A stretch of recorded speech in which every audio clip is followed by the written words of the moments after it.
Hi 2023 question പേപ്പറിൽ വന്ന 5 മാർക്കിൻ്റെ കുറച്ച് പ്രോബ്ലംസാണ് നമ്മളിന്ന് ഡിസ്കസ് ചെയ്യുന്നത്. അപ്പോൾ അതിനകത്ത് ഫസ്റ്റ് പ്രോബ്ലം ഈ same problem joint stock company final accounts of joint stock കമ്പനിയുടെ ആ ചാപ്റ്ററിലുള്ള പ്രോബ്ലമാണ്. ഫസ്റ്റ് ഇല്ലസ്ട്രേഷൻ തന്നെയാണ് ഈ ചോദിച്ചേക്കുന്നത്. അപ്പോൾ നമുക്ക് പ്രോബ്ലത്തിലേക്ക് കിടക്കാം. From the following information prepare statement of profit and loss account of Aaron limited. ഇതിനകത്ത് റവന്യൂ ഫ്രം ഓപ്പറേഷൻ 3000 തന്നിട്ടുണ്ട്. സിമ്പിൾ പ്രോബ്ലമാണ്. പ്രത്യേകിച്ച് നോട്ട്സ് ടു അക്കൗണ്ട് ഒന്നും പ്രിപ്പയർ ചെയ്യേണ്ടാത്തൊരു പ്രോബ്ലമാണിത്.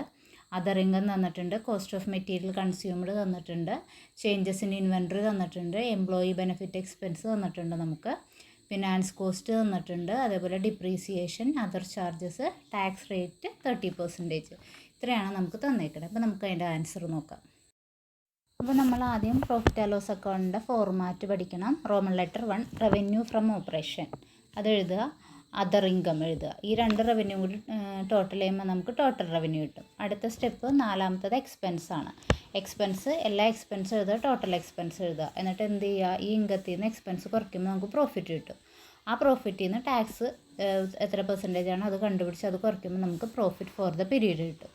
ഇവിടെ എല്ലാം ഡയറക്റ്റായിട്ട് തന്നിട്ടുണ്ട്. റവന്യൂ ഫ്രം ഓപ്പറേഷൻ അതായത് 3000 നമുക്ക് തന്നിട്ടുണ്ട്. അതർ ഇൻകം ഒരു 500 തന്നിട്ടുണ്ട്. നമുക്ക് എന്തായിരുന്നു ഇവിടെ അതർ ഇൻകം എന്ന് പറഞ്ഞിട്ടുണ്ട് തന്നിട്ട് അതർ ഇൻകം എന്ന് തന്നെയാണ് തന്നേക്കുന്നത്. റവന്യൂ ഫ്രം ഓപ്പറേഷൻ എന്നുള്ളത് അത് അങ്ങനെ തന്നെയാണ് തന്നേക്കുന്നത്. പ്രത്യേകിച്ച് നമുക്ക് സാധാരണ അതർ ഇൻകത്തിൽ വരുന്നത് കമ്മീഷൻ റെസീവ്ഡ്, ഇൻട്രസ്റ്റ് റെസീവ്ഡൊക്കെയാണ്, അങ്ങനെ എടുത്ത് പറഞ്ഞിട്ടില്ല.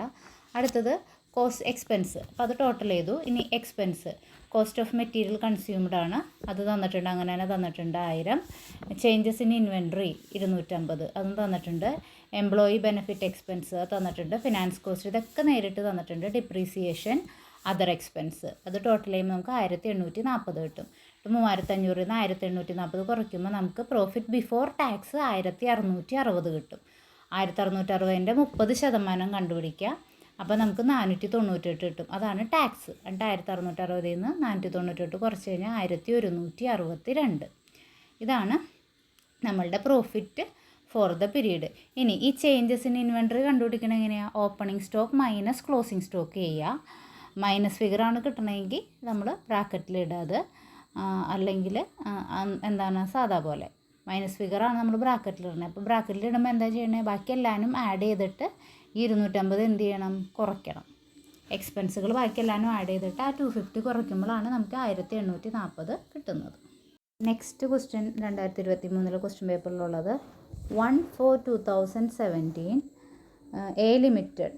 ഇത് ടെക്സ്റ്റിലുള്ള പ്രോബ്ലമാണ്. ഇൻവെസ്റ്റ്മെൻറ്റ് അക്കൗണ്ടിൽ ഇല്ലസ്ട്രേഷൻ 2 ആയിട്ട് ഇതിനകത്ത് സാഗർ ലിമിറ്റഡ് എന്നാണ് നമ്മുടെ ടെക്സ്റ്റിൽ അത് കിടക്കുന്നത്. പക്ഷേ ഇതിനകത്ത് ആ പേര് മാത്രമേ മാറ്റിയിട്ടുള്ളൂ, ബാക്കി സെയിം ആണ്. Question A limited purchased 12% government bond of 100 each for ₹4 lakh at ₹96 come interest. അതായത് 100 രൂപയുടെ സാധനം 96 രൂപയ്ക്കാണ് വാങ്ങിച്ചേക്കുന്നത്. അതും കം ഇൻട്രസ്റ്റ് ആണ്.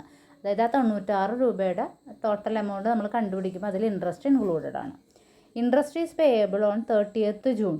ജൂണിലും ഡിസംബറിലുമാണ് ഇൻട്രസ്റ്റ് പേ ചെയ്യണത്. അപ്പോൾ ഇവിടെ 1/4 നമ്മൾ പർച്ചേസ് ചെയ്തേക്കണം. അപ്പോൾ നമ്മൾ പർച്ചേസ് ചെയ്തതിനേക്ക് മുമ്പ് ഇൻട്രസ്റ്റ് കൊടുത്ത ഡേറ്റ് ഏതാണ്? ഡിസംബറിൽ ഇൻട്രസ്റ്റ് കൊടുത്ത് പിന്നെ ജനുവരി, ഫെബ്രുവരി, മാർച്ച് വരെ അയാളുടെ കയ്യിൽ ഏതോ ആളുടെ കയ്യിലായിരുന്നു. അവരുടെ കയ്യിൽ നിന്നാണ് നമ്മൾ ഇത് പർച്ചേസ് ചെയ്യണത്. അതായത് എ ലിമിറ്റഡ് ഇത് പർച്ചേസ് ചെയ്യുന്നത്. And books closes 31st December 2017 show 12% government bond account of A limited. Also give journal entries. ഇതാണ് നമ്മുടെ പ്രോബ്ലം. അപ്പോൾ നമുക്ക് ആൻസർ നോക്കാം. അപ്പോൾ ആദ്യം നമുക്കിതിൻ്റെ വർക്കിംഗ് നോട്ട് നോക്കാം. അതായത് എങ്ങനെയൊക്കെയാണ് കാൽക്കുലേഷൻ നടന്നേക്കുന്നത്. പിന്നെ ജസ്റ്റ് ബോക്സിലേക്ക് എടുത്ത് എഴുതിയാൽ മതിയല്ലോ. അപ്പോൾ നമുക്കറിയാം 1/4/2017 സാഗർ ലിമിറ്റഡ് ഇവിടെ ഇതിൽ എ ലിമിറ്റഡ് ഇത് പർച്ചേസ് ചെയ്തേക്കുന്നത് 12% ബോണ്ട്. അപ്പോൾ ഈ 1/4/2017 തൊട്ട് മുമ്പ് ഇൻട്രസ്റ്റ് കൊടുക്കുന്നത് ഡിസംബറിലാണ്. അപ്പോൾ ജൂണിലും ഡിസംബറിലുമാണ് കമ്പനി ഇൻട്രസ്റ്റ് കൊടുക്കുന്നത്. അപ്പോൾ ഈ സെയിം ബോണ്ടിന് ഇതിനു മുമ്പ് ഇൻട്രസ്റ്റ് എപ്പോഴായിരിക്കും കിട്ടിയിട്ടുണ്ടാവുക? ഡിസംബറിൽ. ആ ഡിസംബറിൽ ഇൻട്രസ്റ്റ് കിട്ടിക്കഴിഞ്ഞ് ജാനുവരി, ഫെബ്രുവരി, മാർച്ച് വരെ ഇത് വേറൊരാളുടെ കയ്യിലായിരുന്നു. അയാളുടെ കയ്യിൽ നിന്നാണ് എ ലിമിറ്റഡ് ഇത് വാങ്ങിക്കണേ. അപ്പോൾ 3 മാസത്തെ പലിശ നമ്മൾ അങ്ങോട്ട് കൊടുക്കണം. അപ്പോൾ നമുക്ക് എങ്ങനെ അത് കാൽക്കുലേറ്റ് ചെയ്യാം? 4 ലക്ഷം രൂപയുടെ ബോണ്ടാണ്. അപ്പോൾ 4 ലക്ഷം ഇൻറ്റു എത്ര ശതമാനമാണ്? 12%. 4 ലക്ഷം ഇൻറ്റു 12/100 ഇൻറ്റു 3/12. അപ്പോൾ എത്ര കിട്ടും? 12,000. അതാണ് നമ്മുടെ ഇൻട്രസ്റ്റ് വന്നത്. ഇനി ഈ 100 രൂപയുടെ ഷെയറാണ് 96 രൂപയ്ക്ക് വിൽക്കണേ. അപ്പം 4 ലക്ഷം രൂപയുടെ ഷെയർ എന്ന് പറഞ്ഞാൽ എത്ര നമ്പർ ഓഫ് ഷെയർസ് എത്രയായിരിക്കും? 4 ലക്ഷം ഡിവൈഡഡ് ബൈ 100. അപ്പം 4000 ആണ് നമ്പർ ഓഫ് ഷെയർസ്. 4000 ഷെയർ എത്ര രൂപയ്ക്കാണ് വിറ്റേക്കണേ? 100 രൂപയ്ക്ക് വിൽക്കണതിന് പകരം വാങ്ങണതിന് പകരം 96 രൂപയ്ക്കാണ് വാങ്ങിച്ചേക്കണേ. വിൽക്കുകയല്ല, വാങ്ങുകയാണ്. 96 രൂപയ്ക്കാണ് വാങ്ങിച്ചേക്കണേ. അപ്പം 4000 ഇൻറ്റു 96 3,84,000. അപ്പോൾ നമ്മളോട് ഇവിടെ പറഞ്ഞിട്ടുണ്ട് ഇൻട്രസ്റ്റ് ആണെന്ന്. അതായത് ഈ 3,84,000 എന്തുണ്ട്? ഇൻട്രസ്റ്റ് ഉണ്ട്. ഇൻട്രസ്റ്റ് എന്നാണ് പറയണമെങ്കിൽ 3,84,000 തന്നെ നമുക്ക് പ്രിൻസിപ്പൽ എമൗണ്ട് കോളത്തിൽ എഴുതാമായിരുന്നു. പക്ഷേ ഇത് ഇൻട്രസ്റ്റ് ആണ്. അപ്പോൾ 3,84,000 ഇൻട്രസ്റ്റ് ഇൻക്ലൂഡഡ് ആണ്. അപ്പോൾ നമ്മൾ എന്ത് ചെയ്യണം? 3,84,000 നിന്ന് ആ 12,000 കുറച്ച് ബാക്കിയുള്ളതാണ് കോസ്റ്റ് ഓഫ് ഇൻവെസ്റ്റ്മെൻ്റ് ആയിട്ട് എവിടെ കാണിക്കേണ്ടത്? നമ്മളുടെ പ്രിൻസിപ്പൽ എമൗണ്ട് കോളത്തിൽ കാണിക്കേണ്ടത്. വേറെ പർച്ചേസും സെയിലും ഒന്നും പറഞ്ഞിട്ടില്ല. പിന്നെ നമുക്ക് ചെയ്യേണ്ടത് എന്തുമാത്രമാണ്? അടുത്ത ജൂണിൽ എന്ത് കൊടുക്കണം? പലിശ കൊടുക്കണം. പലിശ കിട്ടുന്നതായിട്ട് കാണിക്കണം. അതേപോലെ തന്നെ ഡിസംബറിലും പലിശ കിട്ടുന്നതായിട്ട് കാണിക്കണം. കാരണം നമ്മൾ പർച്ചേസ് ചെയ്ത ബോണ്ടിന് നമുക്ക് പലിശ കിട്ടുമല്ലോ. അപ്പോൾ 30th ജൂണിലും ഡിസംബറിലും പലിശ കിട്ടിയതായിട്ട് കാണിക്കണം. 4 ലക്ഷം ഇൻറ്റു 12% ഇൻറ്റു 6/12. 6 മാസം കൂടുമ്പോഴാണല്ലോ നമുക്ക് കിട്ടുന്നത്. 6/12 24,000. അതേപോലെ തന്നെ വീണ്ടും ഡിസംബറിൽ 4 ലക്ഷം ഇൻറ്റു 12% ഇൻറ്റു 6/12 24,000. ഇത്രയാണ് നമ്മുടെ മെയിനായിട്ടുള്ള വർക്കിംഗ് നോട്ട്സ്. ഇനി നമുക്ക് മെയിൻ ബോക്സിലേക്ക് പോകാം. പ്രോബ്ലം. അപ്പോൾ നോക്കിയേ, ഡെബിറ്റ് സൈഡിൽ നമ്മൾ ആദ്യം എന്ത് ചെയ്യും? പർച്ചേസ് ചെയ്ത് കാണിക്കും. 1/4/2017 ടു ബാങ്ക് 4 ലക്ഷം, ഇൻട്രസ്റ്റ് 12,000. അതൊക്കെ നമ്മൾ വർക്കിംഗ് നോട്ടിൽ കാൽക്കുലേറ്റ് ചെയ്തു. Principal amount 3,72,000. പിന്നെ വേറൊരു അഡ്ജസ്റ്റ്മെൻറ്റും ഇല്ല. 2 വർഷം എന്ത് കൊടുക്കുക? 2 പ്രാവശ്യമായിട്ട്, വർഷമല്ല 2 പ്രാവശ്യമായിട്ട് ഇൻട്രസ്റ്റ് കൊടുക്കുക. 30/6/2017 24,000 രൂപ ഇൻട്രസ്റ്റ് കിട്ടും. കൊടുക്കുകയല്ല കേട്ടോ, നമ്മൾക്ക് ഇങ്ങോട്ട് കിട്ടുകയാണ്. 31/12/2017 ഇൻട്രസ്റ്റ് കിട്ടും 24,000 രൂപ. ദെൻ ബാലൻസ് ചെയ്യുക. എങ്ങനെ ബാലൻസ് ചെയ്യും? ഇവിടെ ഇപ്പോൾ നോമിനൽ വാല്യൂ 4 ലക്ഷം തന്നെ, പ്രിൻസിപ്പൽ എമൗണ്ട് 3,72,000. പക്ഷേ ഇൻട്രസ്റ്റ് കോളം ഇവിടെ 48, ഇവിടെ ഡെബിറ്റ് സൈഡിൽ ഒരു 12,000 ഉണ്ട്. അത് കുറച്ച് ബാക്കിയുള്ളത് പിയാനിലേക്ക് ട്രാൻസ്ഫർ ചെയ്യുക. ജസ്റ്റ് ഇത്രയേ ഉള്ളൂ. 5 മാർക്കിൻ്റെ ക്വസ്റ്റ്യനാണ്. ഇതിൽ നിന്ന് 5 മാർക്കിൻ്റെ ക്വസ്റ്റ്യൻ പറയുകയാണെങ്കിൽ ഒരു പർച്ചേസ് അല്ലെങ്കിൽ ഒരു സെയിൽ, അല്ലെങ്കിൽ ചിലപ്പോൾ പർച്ചേസ് മാത്രമേ ഉണ്ടാവുള്ളൂ. അങ്ങനെയാണ് പൊതുവേ 5 മാർക്കിൻ്റെ ക്വസ്റ്റ്യൻ വരാറ്. 15 മാർക്കിൻ്റെ സെയിലാണ് പർച്ചേസും സെയിലൊക്കെ കൂടുതൽ വരുന്നത്. നെക്സ്റ്റ് നമുക്ക് ജേണൽ എൻട്രി നോക്കാം. ജേണൽ എൻട്രി എന്താണ്? 12% ഗവൺമെൻറ് ബോണ്ട്, അതിൻ്റെ വില എത്രയായിരുന്നു? 3,72,000. Interest account 12,000. To bank 3,84,000. ഇനി അടുത്ത ജേണൽ എൻട്രി 30/6 എന്തായിരിക്കും? ബാങ്ക് അക്കൗണ്ട് ഇട്ടിട്ട് ഇൻട്രസ്റ്റ്, ബാങ്കിലേക്ക് പൈസ ഇൻട്രസ്റ്റ് വന്നു. അതുപോലെ തന്നെ 31/12 bank account debt to interest 24,000 കാണിക്കണം.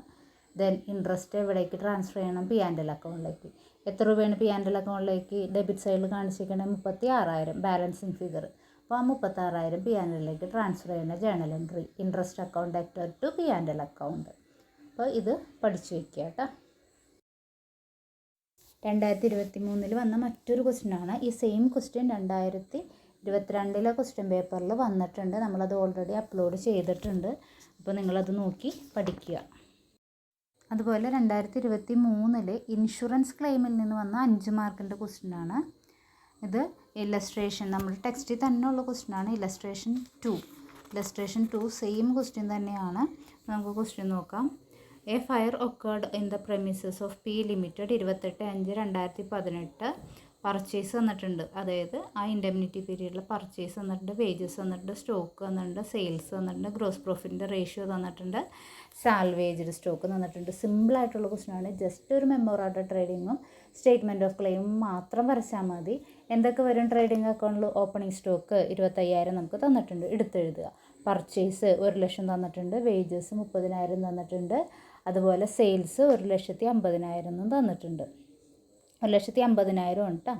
അവിടെ ഒരു 0 കുറഞ്ഞു പോയതാണ്. 1,50,000 സെയിൽസും തന്നിട്ടുണ്ട്. എന്നിട്ട് എന്ത് ചെയ്യുക? ജസ്റ്റ് ട്രേഡിംഗ് അക്കൗണ്ടിലേക്ക് എടുത്തെഴുതുക. 1,50,000 20% പ്രോഫിറ്റ്. ആ 20% പ്രോഫിറ്റ് കണ്ടുപിടിക്കുക. എന്നിട്ട് എന്ത് ചെയ്യുക? ഡെബിറ്റ് സൈഡിൻ്റെ ടോട്ടലിൽ നിന്ന് ക്രെഡിറ്റ് സൈഡിൽ ആകെ സെയിൽസ് മാത്രമേ ഉള്ളൂ. അത് കുറച്ച് കഴിയുമ്പോൾ നമുക്ക് ക്ലോസിങ് സ്റ്റോക്ക് കിട്ടും. നോക്കുക, to opening stock 25,000, to purchase 1,00,000, to wages 30,000, ഇപ്പുറത്ത് സെയിൽസ് 1,50,000. ഈ 1,50,000-ൻ്റെ എത്ര ശതമാനം? 20% ഗ്രോസ് പ്രോഫിറ്റ് എന്ന് പറഞ്ഞിട്ടുണ്ട്. അപ്പോൾ 30,000 കിട്ടും. അത് ടു ഗ്രോസ് പ്രോഫിറ്റ് എന്ന് എഴുതുക. എന്നിട്ട് ഡെബിറ്റ് സൈഡ് ടോട്ടൽ ചെയ്യുക. അപ്പോൾ 1,85,000 കിട്ടും. അതിൽ നിന്ന് 1,50,000 കുറച്ചാൽ ക്ലോസിങ് സ്റ്റോക്ക് 35,000. ഈ ക്ലോസിങ് സ്റ്റോക്കാണ് നമുക്ക് നഷ്ടപ്പെട്ടേക്കണം ഫയർ ഒക്കർ ചെയ്യുമ്പോൾ. കാരണം ഫയർ ഒക്കർ ചെയ്യുമ്പോൾ എന്താണോ നമ്മുടെ സ്റ്റോക്കായിട്ടിരിക്കുന്നത് അതാണല്ലോ നഷ്ടപ്പെടുന്നത്. ഇനി സ്റ്റേറ്റ്മെൻറ്റ് ഓഫ് ക്ലെയിം എങ്ങനെ കണ്ടുപിടിക്കണേ? Book value of stock minus salvaged value of stock. 35,000 minus 5,000. അപ്പോൾ ലോസ് ഓഫ് സ്റ്റോക്ക് എത്രയാണ്? 30,000. സിമ്പിൾ ക്വസ്റ്റ്യൻ ആണ്. അപ്പോൾ ഇങ്ങനത്തെ ക്വസ്റ്റ്യൻസ് 5 മാർക്കിൻ്റെ വരും.